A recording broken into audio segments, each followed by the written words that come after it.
போய் எழுதி போடுறாங்க. போயிட்டு என்ன சாமான் கட்டி அப்படி கிடைச்சு இல்லை ஒட்டிங்க அந்த காலத்தில் அந்த வீட்டு இல்லாம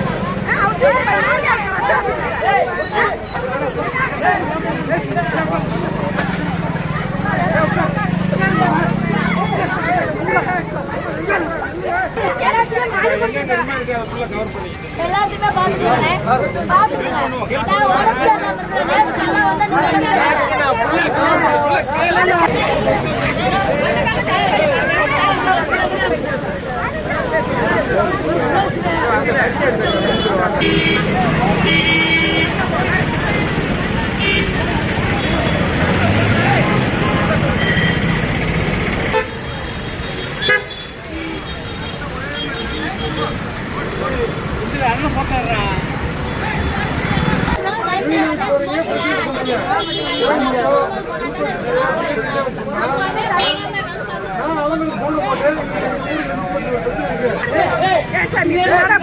என்னப்பா சாமி சொல்லிட்டாங்க என்ன செஞ்சு